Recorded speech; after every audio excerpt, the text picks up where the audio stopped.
तसा होता, जिथे जाईल तिथे प्रेम पेरणारी. एक दिवस नियतीने तिची परीक्षा घ्यायचे ठरवले. वनात एक सुंदर सुवर्णमृग दिसले. त्याचे रूप इतके मोहक होते की सीतेला क्षणभर ते पाहून आनंद झाला. तिने आपल्या पतीला तो मृग पकडून आणण्याची विनंती केली. तो मृग खरे तर एक मायावी राक्षस होता. जंगलात एक भयावह घटना घडली.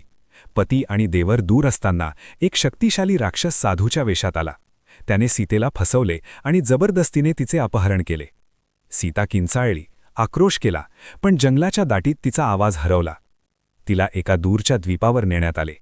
तिथे सोन्याचा प्रासाद होता, वैभव होते, पण तिच्यासाठी ते सर्व तुरुंगासारखे होते. तिला अनेक प्रलोभने दिली गेली.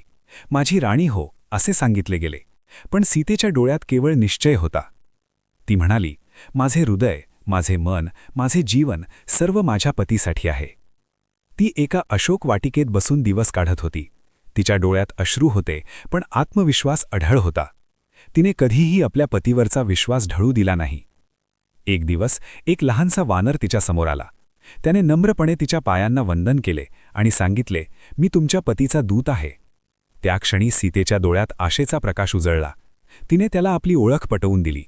तिचा संदेश दिला, मला वाचवा, पण धर्माच्या मार्गाने. वानराने परत जाऊन सर्व सांगितले. मग सुरू झाली एक भीषण लढाई. धर्म आणि अधर्मा यांच्यातील युद्ध. शेवटी अधर्माचा पराभव झाला. सीतेची सुटका झाली.